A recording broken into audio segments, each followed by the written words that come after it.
Thank you, Secretary Rubio. Please, if you could now turn your attention to the screens for a video message from the head of the National Committee for the Administration of Gaza, Dr. Ali Shaith. Distinguished leaders, colleagues, and friends, it is an honor to be here today. I want to start by thanking President Donald J. Trump and his administration for their intensive efforts to advance peace in the whole region. I also thank Egyptian President Abdel Fattah al-Sisi, Qatar, and Turkey as mediators, the Palestinian Authority, and members of the United Nations Security Council for welcoming the comprehensive peace plan. These efforts created the opportunity for a new future in Gaza Strip.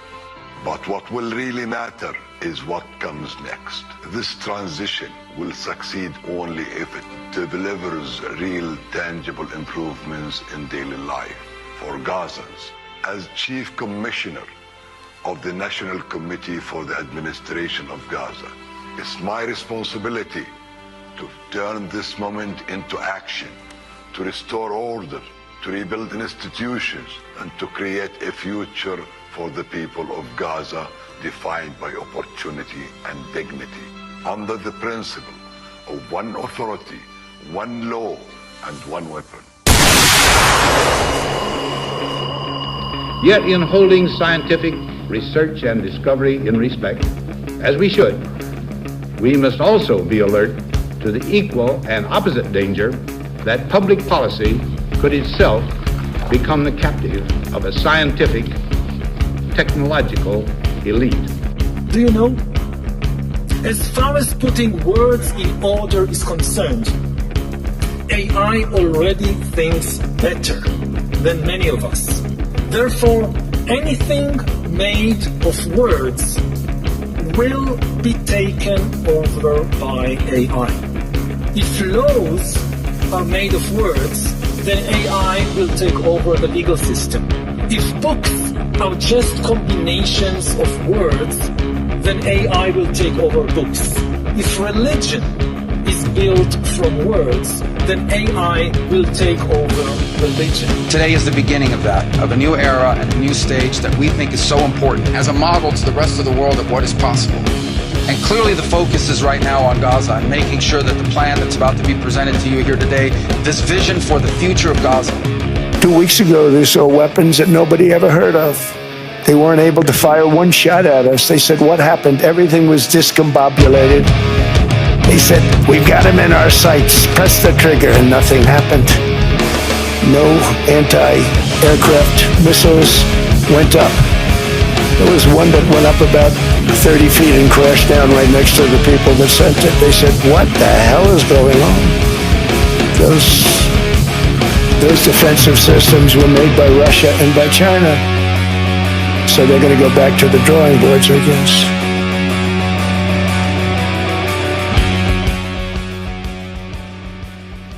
Well, finally. Finally, we have peace in the Middle East. Because they declared it. Gotta be excited about that, right? Oh my goodness. Where to even begin? I've been spending the past week or so going over a variety of things that came out of the World Economic Forum summit at Davos, and there's so much that could be said. It was quite the event. Of course, most people saw the Yuval Noah Harari clip talking about AI taking over religion. He knows what he's doing, man. He's always good for a good soundbite. But, of course, a lot of people were focused on the Greenland thing and Trump's speech. This enormous unsecured island is actually part of North America, on the northern frontier of the Western Hemisphere. That's our territory. It's interesting that Greenland got so much attention, and again, I think that was by design. But it's good for headlines and giving people another thing to argue about. But for me, there was two things that stuck out from Davos that were kind of the main takeaways that I've been focused on the most, and they kind of go hand in hand in this ironic way. And that is the rolling out of the Gaza Development Plan and the Board of Peace specifically Jared Kushner's presentation that we'll get to in a minute. But the whole thing was pretty astonishing. It's amazing because every time I think to myself that nothing will surprise me anymore, or nothing could be shocking after all these years, inevitably they find a way to challenge that assumption and roll out something that is so both dystopian and comical at the same time that it kind of boggles the mind.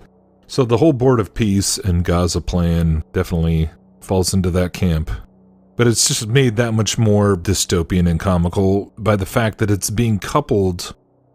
This whole Board of Peace plan is being rolled out at precisely the same time that the U.S. government decides to say, hey, guess what? We do have directed energy weapons. They're not a conspiracy theory, so add that to the ever-growing list of things that are no longer conspiracy theories.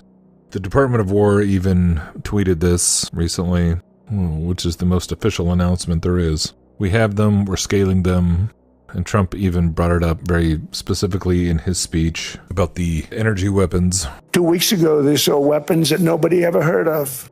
Which makes it kind of hard not to think about the verses that say, who is like the beast, who can make war with him? And when you think about this whole Board of Peace controversy, and we'll get into this more in detail, it's hard for me not to conclude looking back that World War III pretty much did begin in 2020 with COVID-1984. You could argue that it began September 11th, 2001, or maybe that was all preamble, but it's all part of the same master plan. And so I've got a number of clips both from Davos itself here and some commentary that I thought is kind of helpful so that I'm not trying to summarize everything myself, because I'm still honestly trying to process the scope of what has just unfolded in front of us. Because, I mean, I think at best case scenario, we're looking at Donald Trump's most audacious cash grab. You know, this puts the Trump coin scam to shame. Best case scenario, the Board of Peace amounts to a whole lot of nothing in the end, and Trump just put a few $1 billion in his pocket from whatever countries he can convince to join. At the very least, it is that. But anything more than that, then yes, it is potentially a replacement for the UN, or sort of the beginning of a transition in the same way that the UN eventually replaced the League of Nations that was put in place after World War I. And it's astounding because all this talk about Trump, is he going to go for a third term? Well, potentially he wouldn't even need to do any of that. All this stuff about him being a king. Well, he just went ahead and created, through this UN Security Council Resolution 2803, that was in November of last year, is what mandated this Board of Peace, which is a private corporation where Trump is the CEO. And if you actually read the charter of the Board of Peace, there's nothing in the charter that even specifically mentions Gaza or limits it in any way. It's worldwide and ongoing, and Trump can be the chairman. He's the chairman of the Board of Peace until the day he dies, which may not be that long. But I did want to play this clip from Yanis Varoufakis, who's the former finance minister of Greece, and he talks about the historical and legal significance of what's going on here. You will recall, and I'm sure our audience knows this very well, that the United Nations Security Council has been making every few months, every year, all the time, some efforts to keep on the rails the peace process, or whatever is left of the peace process, between the two sides, the Israeli side and the Palestinian side. And the United Nations has this tactic, or let's say it's an institutional memory, not tactic, institutional memory, whereby, you know, every resolution follows the previous resolutions. So, you know, if you follow the history of the engagement of the United Nations with the issue of Palestine, you'll find that there is a continuity. It begins with the recognition of two parallel states, Israel and a Palestinian state. One of them was inaugurated, the other one never was. And then it moves on to resolutions after every battle was fought, every defeat of the Palestinian people. What the 17th of November resolution accepting the Board of Peace as the next step in this process, what it does, it annuls this whole history. Essentially, it was a remarkable success by Donald Trump to step in and salvage the bacon of Benjamin Netanyahu, because you will recall that before that resolution, before the ceasefire, the so-called ceasefire, because there is no ceasefire, I mean, Palestinians are being killed and starved to death on a daily basis as we speak. What that so-called ceasefire and the resolution by the Security Council did was essentially to save Netanyahu from a major propaganda defeat. You will remember that 4 major countries, middle powers, Canada, Australia, Britain, and France, recognized the state of Palestine. It was a very hypocritical recognition, because they never, if they really wanted to do something about bringing about the Palestinian state, which they recognized so hypocritically, they would have stopped arming Israel, they would have embargoed Israel, they would have done all the things that the BDS movement says that they should be doing, but they never did that. But nevertheless, it was still a major defeat for Netanyahu. Trump steps in, imposes that ceasefire, brings about the notion of a Board of Peace, which will be totally outside international law, totally outside the history of the Palestinian occupied lands as occupied lands, and effectively resets the clock as if we're going back to 1945 or 1948, or maybe even before that. That saved Netanyahu because, let's face it, the International Court of Justice in June of 2024 had clearly stipulated that Israel was in breach of international law, ordered Israel to withdraw from East Jerusalem, the West Bank, and Gaza. You had international condemnation of the genocide. You had the International Criminal Court indicting Netanyahu and his former defense minister as war criminals. And with that resolution, the United Nations Security Council effectively annulled all that. And we go back to a situation, Glenn, and this is the point, the main point I want to make, whereby Gaza doesn't belong to the Palestinians anymore. There are no Palestinians in the resolution. They don't exist. It is as if it is terra nullius, an empty land. And I'm mentioning that term very poignantly because terra nullius was the legalistic term that European colonial powers used back in, a century ago, or more than 2 centuries ago, in order to justify colonizing various lands around the world, from Australia, New Zealand, Kenya, South Africa, and so on. The first thing that the European colonizers did was to say that land has no people and no history, no owners. It's outside international law. It's like, going to an asteroid between Jupiter and, I don't know, some other planet. Right? And, the fact that the United Nations recognize that and recognize that there is going to be a corporation, a private company, that is going to have as a lifelong chairman a man, not a president, not a representative of the people, but a man called Donald J. Trump, and that he has no obligation whatsoever. He's not answerable to the board. He's not answerable to the United Nations. He's not answerable even to the Congress of the United States of America.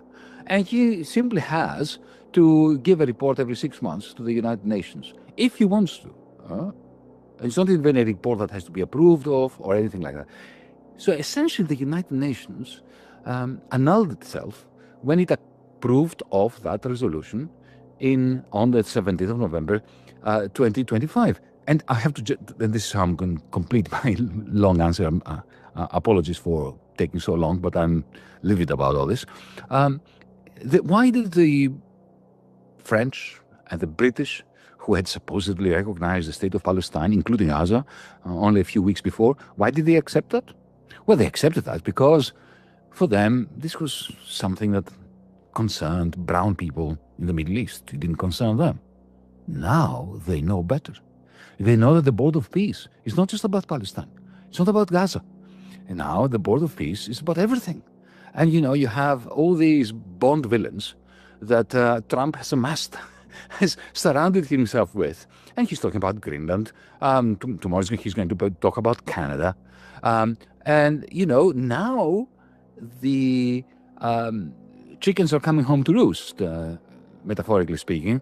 And you have people like, Mark Carney, the Liberal Premier of Canada, Prime Minister of Canada, coming out with a very interesting speech in Davos recently, saying, "Oh my goodness, this is the end of the world as we knew it." Well, you idiots, you brought this about by approving a United Nations resolution which effectively annuls the United Nations and annuls international law and annuls your right to exist. So I know there's a lot that he kind of brought up in there, but the point that jumped out to me was this mention of the concept of the terra nullius, which, as he said, is this Latin term that means empty land or nobody's land, that goes back to essentially the colonial times when they would invoke this term to describe territories that were not claimed by any of the colonizing empires, right?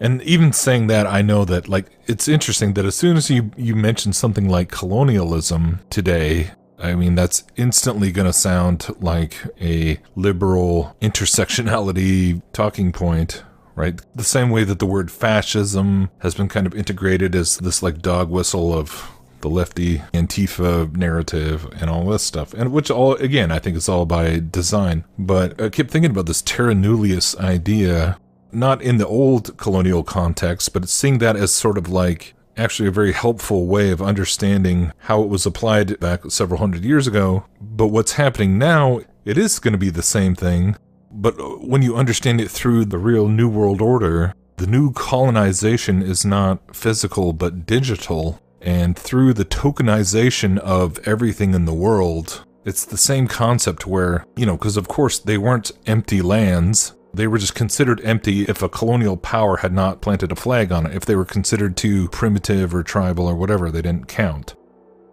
But that's a perfect analogy for understanding how the new colonizing empire, the digital empire, the tokenizing empire, the one world economy, the stablecoin empire that Trump is pushing through right now, that's essentially how they view the old system. And so it's just been fascinating watching this year's WEF, where the US administration suddenly has this giant presence, and it's this big Zionist kind of coming out party at the WEF, and Klaus Schwab has conveniently stepped down because of scandal or whatever. Basically, he had become a PR nightmare. He had become a meme. I see the need for action. I see the need for a great reset. And I wrote a short Substack article kind of basically talking about how I view this whole rebranding of the Great Reset. I wrote an article called The Great Pivot. So Klaus Schwab is out, eat the bugs, all that stuff, that's the old WEF. This is the new based WEF with Trump, and it's amazing. From a propaganda study perspective, this is one of the most fascinating things I've seen in quite some time. You're rebranding the WEF, which, during COVID was like globalism. This is the face of all these cliches of, you'll owe nothing and you'll be happy, right? It's global communism.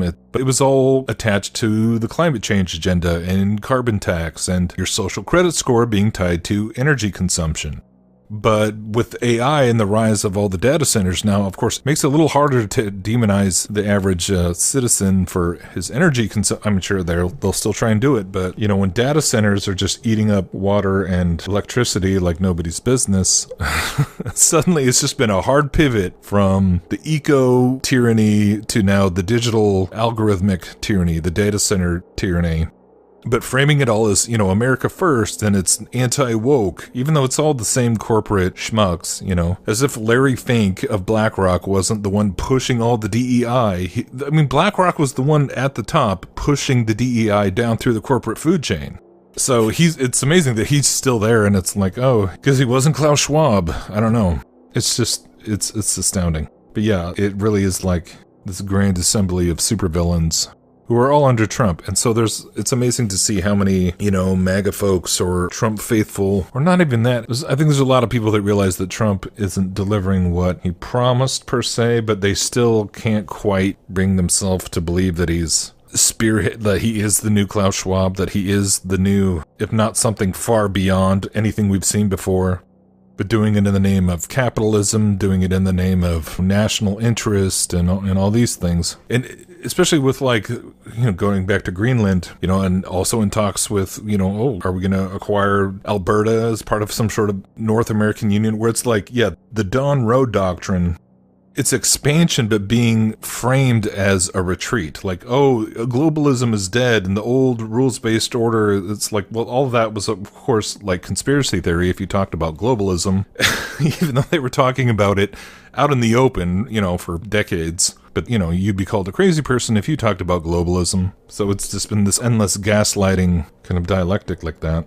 But now they're coming out and saying, yeah, the old system is dying and dead, the old globalist world order. So now we've got to basically reorganize everything. And on the one hand, they're gearing up for war with Russia and war with Iran still. But at the same time, Russia, with this UN Security Council resolution 2803 last year, Russia just abstained, but nobody actually voted against it. The result of the voting is as follows. 13 votes in favor, 0 votes against, 2 abstentions. The draft resolution has been adopted as Resolution 2803, 2025. So what, you know, Varoufakis is saying is that they were duped, I guess. Duped into thinking it was just about Gaza, when in reality they've sort of, like, the UN voted in their own nullification, basically effectively rendering themselves neutered, and, you know, they've been upstaged by this completely privatized corporatocracy, you know, Global Peace Inc. And of course, I'd be remiss if I did not speak about just the weird, delicious irony of Trump creating a logo that is essentially the same as the UN. You know, it has the same laurel wreath, of course, which goes back to the Roman Empire, right? The laurel leaf was the sign of imperial Rome, right? That's what the Roman emperor would actually wear, and what they would give as a crown at the original Olympic Games and things like that. So that's an ancient Roman imperial symbol, you know, world government. And now, of course, they replaced the flat AE map with the globe. Of course, everyone's just talking about the fact that it's showing the Western Hemisphere with North and South America as being the controversial thing there. But to me, it seems kind of fitting, since the United States government has played a rather central role in the illusion of the globe itself. And that the globe, you know, I've talked in videos before about the globe basically being the icon of the New World Order, the icon of the one world system in itself. And here it is. And a gold one, no less. So it's like, there's so many delicious ironies going on. But getting into this presentation with Kirchner, I don't even know how to put into words how disturbing I mean, and I've seen some disturbing PowerPoint presentations over the years. I think, you know, Dr. James Giordano has probably some of the most crazy PowerPoints out there. This gives him a run for his money, I'd say. And he just comes out talking about 90,000 tons of munitions dropped. He just starts rattling off these statistics like they're just general consumer information, like any other bland corporate pitch. So quickly, I'll go through this 2-year war, 90,000 tons of munitions. There's over 60 million tons of rubble there, and tens of thousands of fatalities. Through the ceasefire, we were able to get to through the 20-point plan, ceasefire, release of hostages. Getting the UN resolution passed was a huge, huge effort, really thanks to Mike Waltz and the whole team there. They did an incredible job. And we've then, with the help of the UN, we've worked very, very well with them. This is why you need a new organization like the Board of Peace to work with the UN. I want to thank Tom Fletcher, did an incredible job of really getting it going. We've done historic humanitarian aid. Going forward, number one thing is going to be security. Obviously, we've been working very closely with the Israelis to figure out a way through de-escalation. And the next phase is working with Hamas on demilitarization, which I'll talk about in a second. But without security, nobody's going to make investments. Nobody's going to come, build there. We need investments in order to start giving jobs. We want to take these people. 85% of the aid of Gaza, 85% of the GDP of Gaza has been aid for a long time. That's not sustainable. It doesn't give these people dignity. It doesn't give them hope. And so we want to use free market economy principles. A lot of what President Trump spoke about that he's doing in America, we want to bring the same mindset, the same approach to a place like Gaza to give these people the ability to thrive and have a good life. Yeah, and then they go on to talk about historic humanitarian aid. And yeah, 100% of basic food needs met for the first time since 2023, which, I mean, all of this must be true because it's right there up on the PowerPoint presentation. It's on the screen. It's totally real. Problem solved because we've made a graphic. Israel will suspend over 24 humanitarian organizations from operating in Gaza, including major groups like CARE and Doctors Without Borders. The groups will have their licenses revoked in Israel on January 1st and will have to leave the country by March 1st.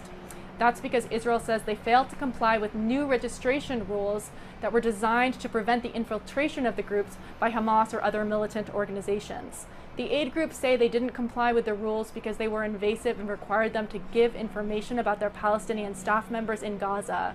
More than 500 aid workers have been killed in Gaza over the course of the war. And there's totally 4,000 aid trucks per week going into Gaza. Just the sheer... This was one of the most stomach-turning things I perhaps have ever seen. That after October 7th, the super real and unquestionable events of October 7th, 2023, right, which you then totally owned, that you went and flattened this concentration camp that you created over the decades in retaliation for the hundreds of fatalities and yes, the alleged hostages. I mean, good grief. But then to turn around to be like, yeah, guess now that we've just bombed the hell out of you for 2 years and killed officially at least 70,000 people, including women and children, and you've been living in basically a squalid garbage dump, completely cut off. It's the most inhumane thing we've ever seen in our lifetimes. But now we're going to turn it into a resort facility. Now this this mass grave is going to become the shiny new Gaza with the futuristic looking hotels and the waterfront, and it's going to be this AI freedom city. I'm so at a loss for words for just how many times can you say dystopian before it just becomes meaningless? This was never a part of the dispensationalist miraculous return to the land time frame that I ever learned about in church growing up. So it's kind of fascinating on so many levels, prophetic and just from, I mean, think about all the history classes you had in school growing up and learning about the UN and World War II, and now it's like, what are we watching right now with this Board of Peace? I mean, yeah, like I said, maybe it's just a total scam and it's just much ado about nothing. Honestly, though, here, I think I'll play this Ryan Christian clip because he does a pretty good job explaining how Gaza is it is the blueprint for the rest of the world, as the Board of Peace is a worldwide body. But at the end of the day, it really, in my mind, is the same agenda. Donald Trump and his team at the World Economic Forum in Davos, yes, they shout some token things out, globalism is dead, and then outline the globalist agenda that they're rolling out. It's with Gaza and the presentation of what appears to be a new global UN dynamic that Trump is creating, but he's not a globalist. It's all kind of a bait and switch. And so what I see is that being this extension of it today. It's what I framed it as a techno-feudal state. I mean, and this is what it seems is even, I mean, short of like saying that exactly, what they're framing in their own literature about this. The reference goes to now I'm blanking on his name, Srinivasan, the former CTO of Coinbase. He's the one that wrote this book and is kind of, a major part of this, discussing how he sees this. And weirdly enough, I was just reading about how this goes back to even before this point, discussing doing this in San Francisco. So there's like this evolving agenda, but what he calls tech Zionism, which I think is just wildly problematic with what we see Zionism doing in the world today, and obvious other conversations we could have. But really, even if you take it the way they want you to perceive Zionism, it still basically means taking territory from something else and repurposing it for your agenda. But to go to the larger view about what this transition is, right? Like I said before, it's my opinion that this is a reaction to the elitists. I don't think they're elite. I think they're elitist, but at the same point of these people in these inner circles recognizing diminishing influence in the average conversation. You could even go back further in history and argue that this transition away from the feudal state mindset was basically a way to convince us that we were in control when we still weren't. I think that's kind of what this is now, is to transition to the new system to make us think we picked this when it's even less influence. But at the end of the day, it comes down to this network state agenda, right? And this overlaps with, this is what I really want people to see early on in Trump's administration, that the Freedom City agenda is the same conversation. Seasteading, Freedom Cities, Praxeus, Greenland, Prospera, it's all the same thing. Almost every part of it tied back to Pronomos Capital, which is Mark Andreessen, Peter Thiel, all, kind of driven. And it all comes back to this kind of, philosophical driving mindset from the Curtis Yarvin kind of, many books they've written. There's so much we can get into that's just what they say is terrifying to me. But then the point is that this is about transitioning into, like Vanessa was discussing, kind of away from the current reality of the way our government structure works. And the main point is everything I'm seeing today is just because I think most people are unhappy with that. Most Americans, most people in the world are tired of the way that governments have been abusing everybody. And so they find a way to convince us this is the solution to that. Sort of like saying we're going to end the Fed, but here's a CBDC. It's like this, everything like that is happening right now. And so they're driving us into this position where they're creating, a CEO run, tech run, Freedom City, whatever. And this is what Trump was discussing. That's also promoted. And if it was to happen, the funding was coming from the same people involved with Prospera. Freedom Cities, Inc., or whatever the company was called, that is backed by the same people that's driving Prospera. That's Peter Thiel. That's Mark Andreessen. That's the same conversation. So what I see is these people either with Trump's administration or all of the U.S. government's involvement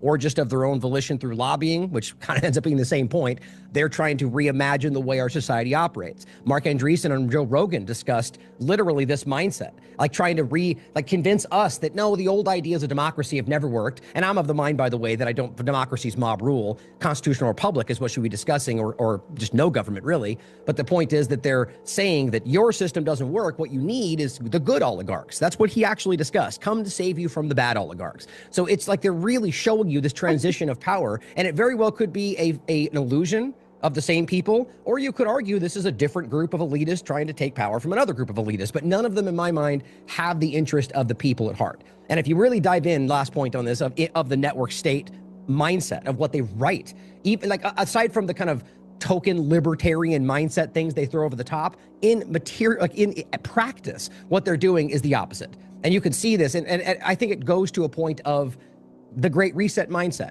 Of you'll own nothing and be happy, despite the way they frame it. When it comes to the digital mindset, you own the keys to all of your assets, but who controls those keys? This is the way they're framing this. It's like having something in Coinbase where they can go, yeah, you can access it, but we can decide to cut you off the moment we don't like what you're saying out loud, which is happening. So it's a transition. It's an illusion of control. And again, this is not like runaway conjecture. All you have to do is listen to Marco Rubio at this presentation, literally saying the same thing, that New Gaza is the model for the rest of the world. This is a group of leaders that are about action. And the President of the United States is a president of action, of getting things done. And today is the beginning of that, of a new era and a new stage that we think is so important as a model to the rest of the world of what is possible. And clearly the focus is right now on Gaza and making sure that the plan that's about to be presented to you here today, this vision for the future of Gaza, this vision for the future of the region, is not just possible and promising. It is our destiny if we put the time and the effort that it requires, as I know this board will do. But I also think it will serve as an example of what's possible in other parts of the world. Without losing focus on what's before us now, this is what's possible for other places and other conflicts that seem impossible to solve right now. So all it is just the same 15-minute city, smart city stuff that everyone 4 or 5 years ago was rejecting when it was Klaus Schwab and his concept of the concentration camp digital city, the AI-driven surveillance state. It's all the same stuff, brought to you by Trump and Co. Brought to you by Freedom Inc. Brought to you by Big Tech, Big Zyotech.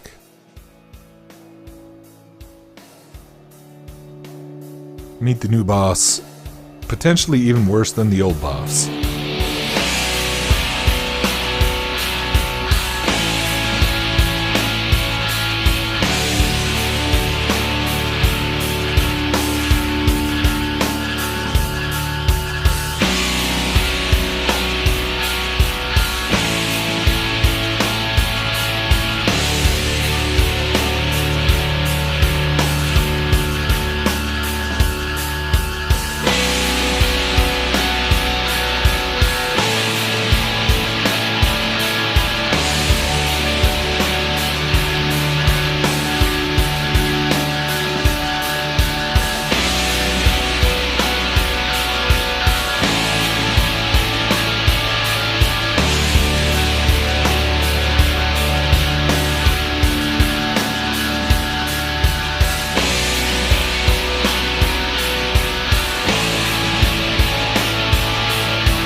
you asked me, what will the response of the military-industrial complex be, of big tech and Wall Street? Well, let me take these one at a time. The ones who are loving it are big tech, because I've written a book a couple of years ago called Techno-Feudalism, in which I argue that a new form of capital has emerged, living in our phones. It's called cloud capital. It's not producing anything except the power directly to control our minds, and through that to amass particular forms of rents in the pockets of big tech. And this cloud capital, over the last few years, especially after the war in Ukraine and the genocide in Gaza, this cloud capital is merging with the military-industrial complex, because we have autonomous AI drones, we have software by Palantir that is running on the servers of Amazon Wire Services and of Google and of Microsoft. And these pieces of software are being trained in Gaza, they are being trained in Ukraine, and then, the result of this training is pieces of software that then are sold to the National Health Service in Britain, for instance. So you have the privatization of the National Health Service by American cloud capital trained in the killing fields of Gaza. So, as I said, big tech is loving it. And this is why people like, Jeff Bezos, like Mark Zuckerberg, even Elon Musk, who despised Donald Trump, have surrounded him, and they are, treating him, they're looking at him as their great benefactor. And just another dimension which explains the great enthusiasm of big tech for Donald Trump, with the Genius Act last April that he passed through the Senate and through the House of Representatives, essentially he's legitimizing the privatization of the dollar through big tech, through companies like Tether. And now, you're going to have Google and Apple and others, issuing their own stable coins. These are not like, they're cryptocurrencies, but they're nothing like, let's say, Bitcoin, which is a bit anarchic. No, these are US dollar denominated cryptocurrencies. And that is going, essentially, we're going back to the 19th century when private banks had the capacity to mint dollars, a capacity that was at some point taken over and monopolized by the Fed. And the Fed has had its wings clipped. So big tech loves all that. It loves the border fees. It loves what's happening in Palestine. It loves what's happening with stable coins and the privatization of the dollar. However they're describing this, and when you're talking about freedom cities, I urge everyone to watch Jared Kushner's presentation on the Gaza plan, which I've been saying for nearly 2 years now, or even longer, that Gaza is the model for the future of all humanity. So what you're seeing Jared Kushner roll out in Gaza, so you've got the so-called free zone trade areas, and then he actually described them. He didn't quite call them labor camps, or did he? I can't quite remember whether he used that terminology or not. But effectively, that's what they are, right? And then there was going to be a Hamas area where they can corral and imprison, effectively keep in a concentration camp anyone that retains any kind of resistance against the Zionist regime takeover of their territory. And of course, that's in conjunction with the billionaire complex in the United States and in the entire Zionist bloc consisting of the Gulf states and any countries that have or are on the point of normalizing with Israel. And so go and look at the Gaza model, because honestly, that's exactly what is going to be rolled out in every single country eventually. The general population are going to be reduced down to labor, effectively, to maintain the privileges, the power and the status of the ruling elite. And in the middle class, there'll be this battle, what's left of it. There'll be a battle between those that don't want to go down to the labor camps and who want to enter the elite circles. I mean, it's literally George Orwell Animal Farm stuff rolling out. But the Gaza model is incredibly important for people to actually understand what is incoming in our culture and society. The military-industrial complex is a little bit more worried I mean, they like war. They like, these interventions. They like the fact that they're selling huge quantities of weapons to Ukraine with European money more recently, that Israel is eating up their, 10,000, 20,000 pound bombs like confetti. They love that. They're a little bit worried that companies like Palantir, the big tech companies, the techno-feudal war machines, as I call them, they're, sort of competing with them. They're a little bit worried about that. But I think that the one of the three conglomerates that you mentioned in your question, that is Wall Street, I think they're the ones who are the most worried by Donald Trump. And they're worried because, as I said, with the Genius Act, he is effectively eating into their financial rents on behalf of big tech companies, of Tether, of stablecoins, and so on. They will try to join them. JP Morgan, for instance, is about to issue its own stablecoin, but they are worried. So when you see that Donald Trump is fighting over the, who's going to control the Fed, he's trying to clip the wings of the chairman of the Fed, and also of the powers of the Fed through legislation like the Genius Act. This is because the Fed belongs to the large banks, the Wall Street banks, and they don't want to have to compete with Silicon Valley, with the West Coast. But nevertheless, it's clear to me that so far, Donald Trump manages to dominate those three: Wall Street, big tech, and the military-industrial complex. And they're on board. What's how he's doing with the Board of Peace and the dissolution, essentially, of the United Nations, turning the United Nations effectively into what the League of Nations was, an empty shell. So we did a master plan.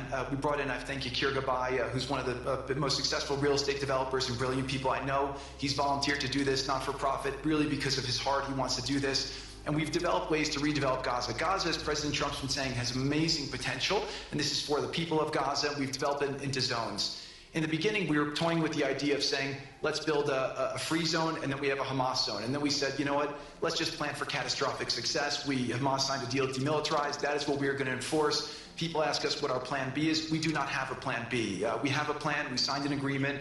We are all committed to making that agreement work. There's a master plan. We'll be doing it in phasing. In the Middle East, they build cities like this in 2-3 million people. They build this in 3 years. So stuff like this is very doable if we make it happen. Rafah we'll start with. This will show a lot of workforce housing.